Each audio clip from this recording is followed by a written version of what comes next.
So I now move on to second last point of the economic capital implementation, and that is evaluating counterparty credit risk.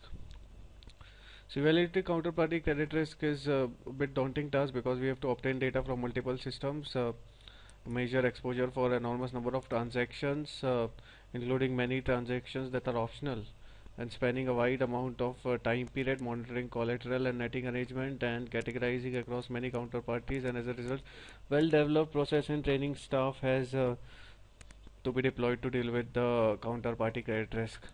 The market-related challenges to counterparty credit risk, which is the exposure at default estimation, that's a market risk kind of impact.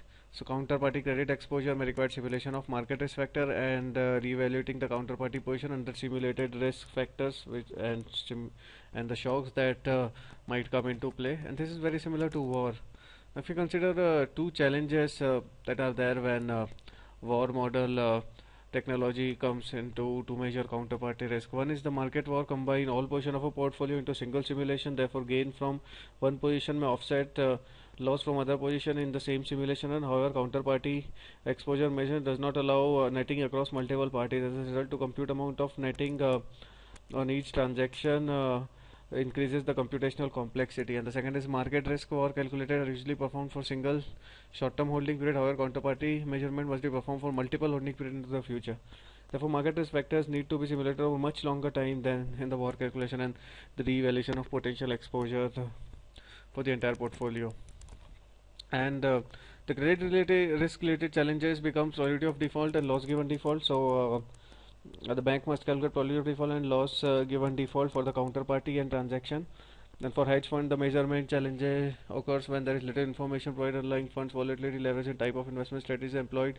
This is something we talked about in the prime brokerage thing, and I have videos on that one.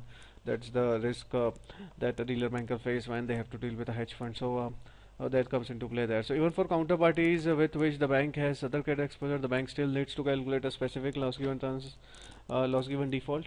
And the interaction between market and credit risk, which is known as the wrong way risk, and there has been question of wrong way risk all the time. So identifying accounting for wrong way risk, that is the exposures are negative correlated with uh, counterparties credit quality. So if the credit quality decreases, our exposure also decreases.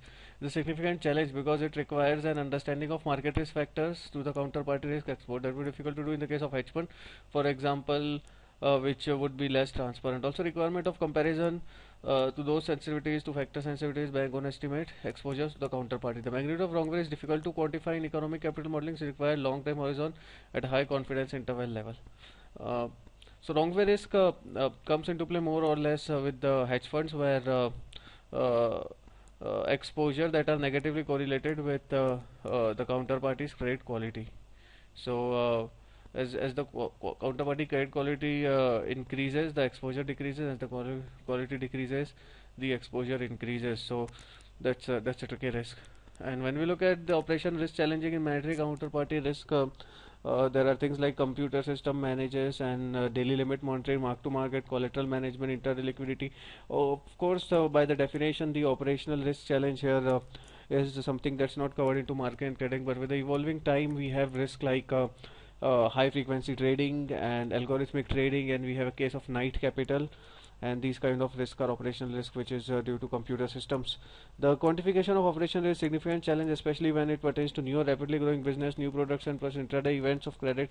And the intraday is currently qualified into operational risk and not market. So any intraday movement, interestingly, due to anything that happens is and causes any severe losses, will be taken into operational risk and not market risk, even though the factors might be due to the operational or the credit risk. And then there are differences in risk profile between marginal and non-marginal counterparties. So modeling difference between two types of counterparties primarily concerned with future forecasting period. For margin counterparty, the forecasting period is short. For non-margin, it is longer. And as a result of difference in time period, the aggregation of risk become two counterparty challenge because usual procedure is to use a single time period for all position.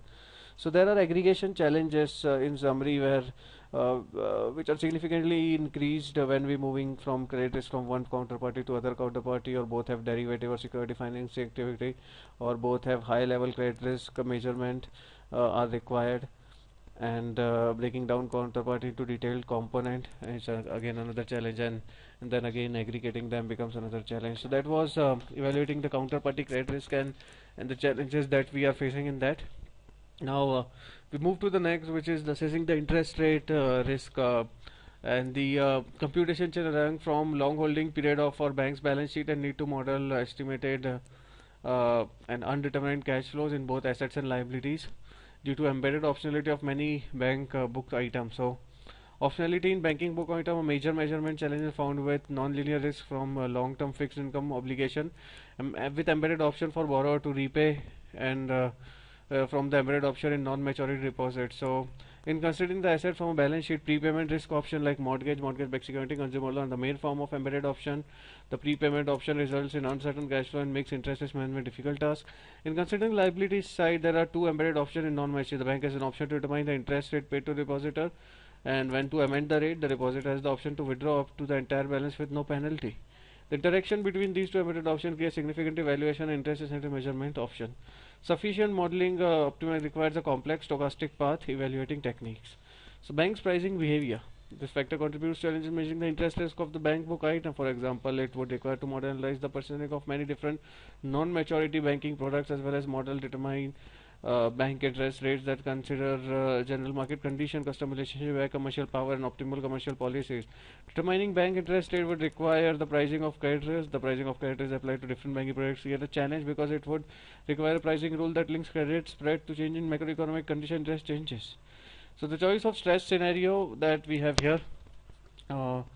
The drawback of using simple interest rate shock possesses interest rate measurement challenge because the shocks are not based on probability, therefore difficult to integrate into economic model, are not necessarily sensitive to current rate or economic environment, don't take into account changes slope or curvature of the yield curve, don't allow for integrated analysis of interest rate and credit risk on the banking system. So even if we know these challenges, it's quite difficult to actually create a stress test for accessing interest rate in the bank's capital model. Now I move to the second heading, which is the BIS recommendation for supervisory, and we should consider effective use of risk measure not designed for regulatory purposes.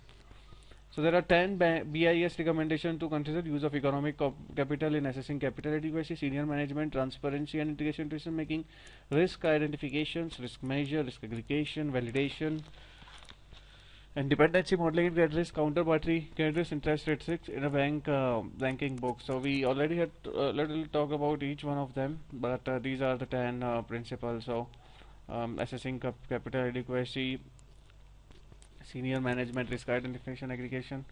Then we move to the last part here, which is economic capital constraints and opportunities. So those involves the credit portfolio management, risk-based pricing, customer profitability analysis, management incentives.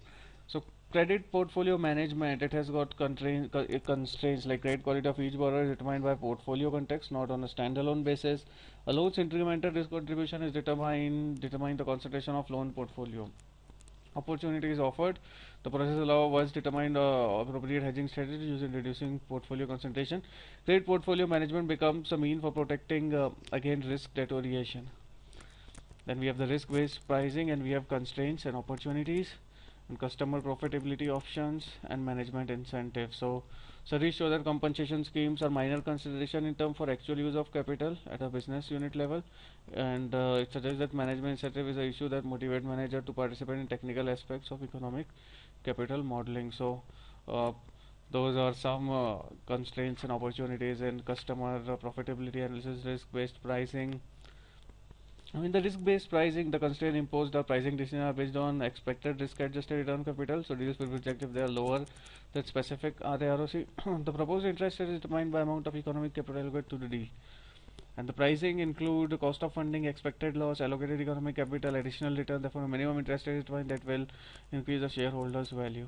Now, opportunities offered in risk-based pricing are that it can be used to maximize bank profitability. For example, some pricing decisions may need to be overridden because certain customers are more profitable or desired from a reputational point of view. Of course, such overrides are not taken lightly and require upper management approval as well as rigorous subsequent monitoring. So that was against the risk-based pricing issue. So that was all in the range of practical and issues in the economic capital. Thank you for listening.